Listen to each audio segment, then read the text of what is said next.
नमस्कार बंधुरा village cooking with Reena चैनेले आपनादेर सकलके स्वागत जानाई।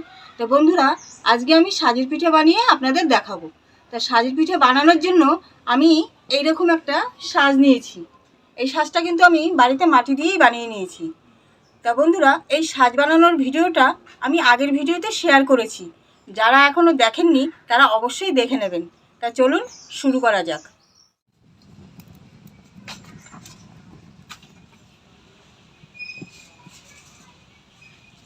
बंधुरा आमी एखाने एक बाटी लवण नियेछि। এই লবণটা আমি এই সাজের বাটিগুলোর মধ্যে ভর্তি ভর্তি করে দিয়ে দেব। সাজটা যেহেতু নতুন তাই সেই জন্যই সাজটাকে লবণ দিয়ে কিছুক্ষণ পুড়িয়ে নেব, তাহলে পিঠের গায়ে সাজের মাটিটা আর লেগে থাকবে না।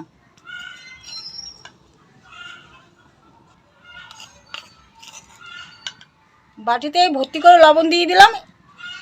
এবার 15 মিনিটের জন্য সাজটা লবণ দিয়ে পোড়াতে থাকবো।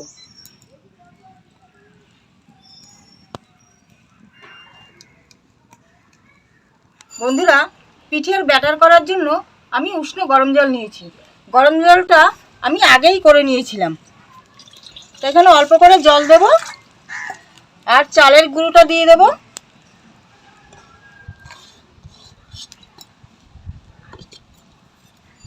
আর দিচ্ছি সামান্য পরিমাণে লবণ। এবার ভালো করে এই ব্যাটারটাকে গুলে নেব।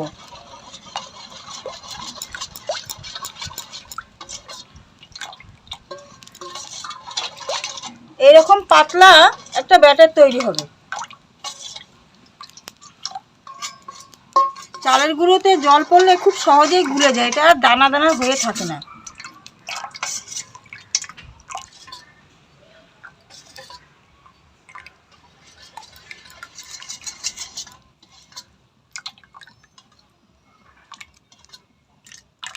বন্ধুরা পিঠের ব্যাটারটা এবার আমি সাজের মধ্যে দিয়ে দেব, কিন্তু তার আগে আমি যে লবণ দিয়েছিলাম সাজের মধ্যে সেই লবণটা 15 মিনিট হয়ে গেছে। এবার আমি নামিয়ে নেব।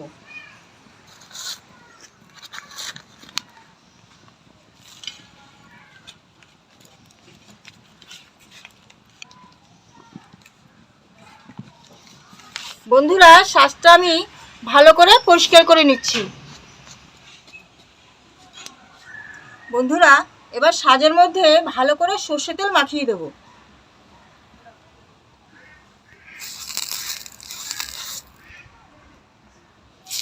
আমি কিন্তু এইরকম একটা কাপড়ের টুকরো নিয়েছি, কেন হাত দিয়ে করা যাবে না, সাজটা গরম হয়ে গেছে। তাই এরকম একটা কাপড়ের টুকরো দিয়ে ভালো করে সরষে তেলটা মাখিয়ে দিলাম। বন্ধুরা পিঠের ব্যাটারটা আমি সাজের বাটিগুলোর মধ্যে ভর্তি ভর্তি করে দিয়ে দেবো।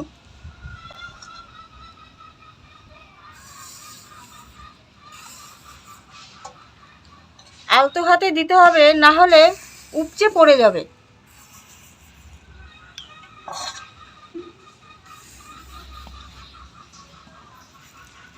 ভর্তি ভর্তি করে দেওয়া হয়ে গেছে।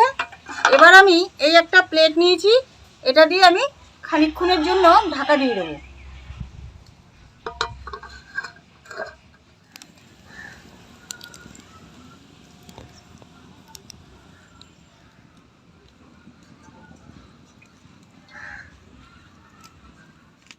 বন্ধুরা 3 মিনিট হয়ে গেছে। এবার আমি ঢাকনাটা তুলে দেখবো পিঠেটা কীরকম হয়েছে। আর নিয়েছি একটা কাঁচি। আমরা এই পিঠেটাকে কাঁচি খোঁচা পিঠে বলে থাকি, আর অনেকে সাজের পিঠে বলে। তাই আমি এখন ঢাকনাটা তুলে দেখবো পিঠেটা কী হয়েছে।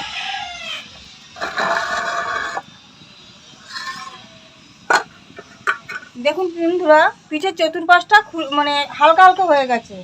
এবার এরকম কাঁচিটা দিয়ে খুঁচিয়ে খুঁচিয়ে তুলে ফেলবো। হালকা হাতে ধরলেই এই দেখুন উঠে আসছে, আর উল্টো ফুটে কোনো দাগও হয়নি। পিঠের পিছন দিকটায় খুব লাল লাল যে হয়ে আসে সেরকম হয়েছে।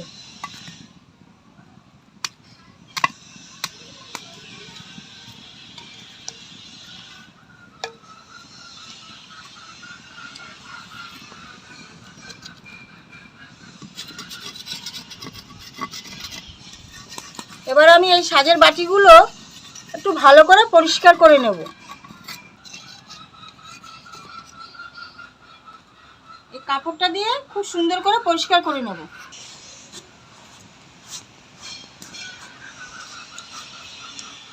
বন্ধুরা, বাটিগুলোর মধ্যে আবারও একটু সরষের তেল মাখিয়ে দেব।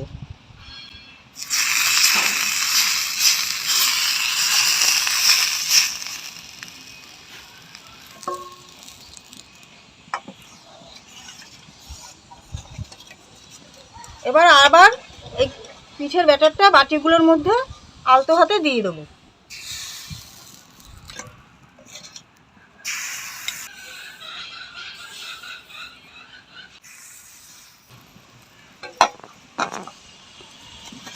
দেখুন কীরকম মানে ফুটছে পিঠাগুলো। এবার আমি ঢাকা দিয়ে দেবো। বন্ধুরা, 3 মিনিট হয়ে গেছে, আবার আমি ঢাকনাটা তুলে দেখি। দেখুন হয়ে গেছে, চতুর্দিকটা ছাড়া ছাড়া হয়ে গেছে। হালকা হাতে ধরলেই কেমন উল্টে আসছে দেখুন।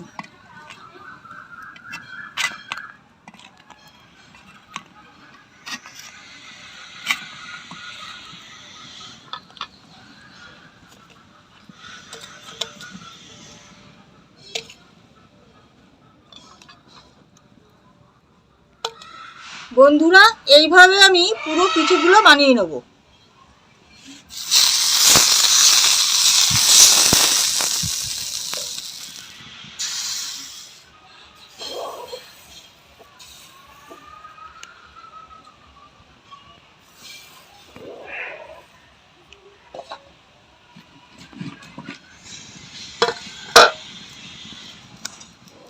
দেখুন আমার সমস্ত পিঠেগুলো বানানো হয়ে গেছে।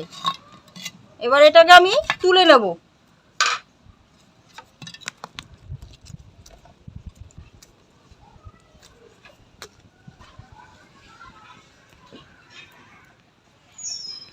বন্ধুরা, এই দেখুন পিঠের ভেতরটা কত সুন্দর মচমচে হয়ে গেছে, কোনো রকম কাদা কাদা নেই, খুব সুন্দর মচমচে হয়েছে দেখুন।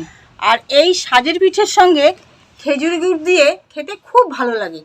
তা আপনারাও এই পৌষ সংক্রান্তিতে আমার মতন এই সাজের পিঠা করে খেজুর গুড় দিয়ে খাবেন, আশা করি খুব ভালো লাগবে। ভালো লাগলে লাইক করবেন, শেয়ার করবেন, চ্যানেলটার পাশে থাকবেন। দেখা হচ্ছে আরেকটি রান্নার সঙ্গে, ততক্ষণ সকলেই ভালো থাকবেন।